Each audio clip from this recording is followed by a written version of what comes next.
Next guest here at the GoPro Mountain Games is a competitor who is getting ready to do a big race. It's Chris Baddeck. He's been competing in the GoPro Mountain Games 4 times. Yeah, I've been here 4 times. Good for you. The first time I did it was 2011, and then the last couple of years I've been back. So really enjoy this race. So you like this? You like this event? I love this event. Vail just comes alive for this weekend. There's so many people. Everyone's happy to be up in the mountains. Right. It's just a really good time. It feels like the start of the summer in Colorado. It totally feels like that, and it's so nice right now too. What about? Okay, so tell us what you're racing today, and you're doing mountain biking, right? Yeah, I'm doing the pro mountain bike. It's starting at 11:45 in Lions Head Village. It's one of the most competitive races in the country. There's a big prize purse on the line, so ends up with most of the fast riders in the US and some from international coming out to race as well. So seems like you have an accent. You might be one of those international guys. Yeah, I'm from the UK. I've been in Colorado for 5 years. So. Okay. Did you come out here to ride? Yeah, I came out here. Just Colorado's got such a good racing and riding scene. I live in Boulder. It's the perfect place to live and race. So. Okay. In the UK, are people like crazy about their bikes like they are here? Yeah, there's a pretty good racing scene. It's definitely not quite as big as it is in Colorado, but we do have a good mountain bike scene. So. How'd you get into it? How'd you start?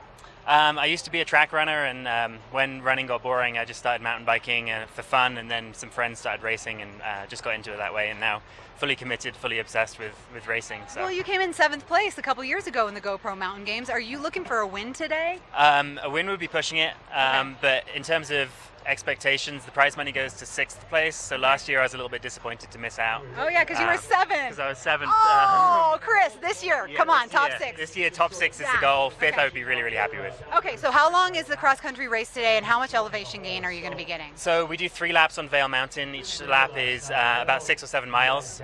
We'll be out there for about an hour and a half. Each lap climbs about 750 feet, so about halfway up the mountain, and then back down on a trail called Hank's Hideaway, which is really fun, smooth single track. Now, are there a lot of turns? Because I know when I'm on my mountain bike and like the enduro race that was in Eagle yesterday, like those big turns are where people crash and like you can gain some momentum. Yeah, the Hank's Hideaway trail is really cool. It's got huge berms, rocks and roots. It's definitely a good opportunity to gain some time on that trail going downhill. Okay. What's your strength?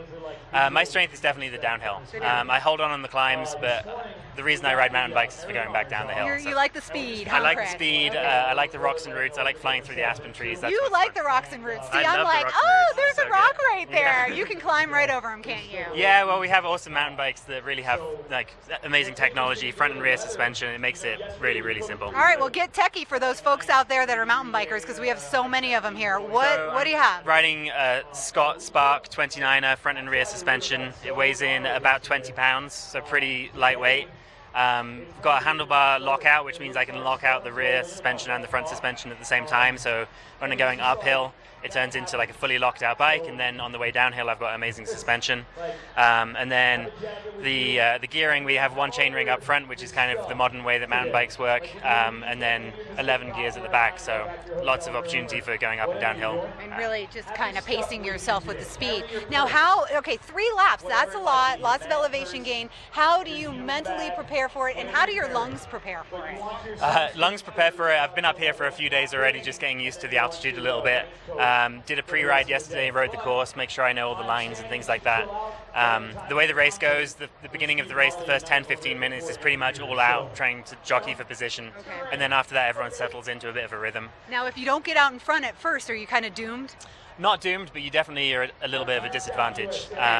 The race goes into single track pretty quickly. If you're not like a long way up in the single track, then it becomes really, really difficult to pass people. So you definitely want to, give yourself an advantage and get up there as far as you can, because it makes the rest of the race a little bit easier. What'd you eat for breakfast, Chris? I just had a pinto bean burrito at Yeti's Grind. Oh yeah, no, he came over and said hi to me, and I was like, what kind of questions do you want me to ask you? Like, can I have a bite of your burrito? So that's what you're gonna have. That's all you're gonna have before you have the race. Yeah, I had a couple cups of coffee and then a breakfast burrito, and that's like normally 3 hours before the race, and then after that, that's all I eat. That's what you wait for. Are you gonna check out any of the other events, like the music tonight or anything like that? Yeah. He's got some fans here. Top 6 right here. I'll be here all afternoon. I'm gonna watch the kayaking, watch the fly fishing, stay around for the music. It's just a really good atmosphere. So. It's such a good atmosphere. Yeah. It is the GoPro Mountain Games. It continues today and tomorrow. Chris Baddeck, he's our guy. We want you in the top 6. How about number 4? Number 4, okay? I'll aim for number 4. Aiming for number 4 right here. These guys are just totally tough, and the cross-country mountain bike race happens today, starts at 11:30. We're going to take a quick break. We'll be right back. We're live from Vail Village, GoPro Mountain Games.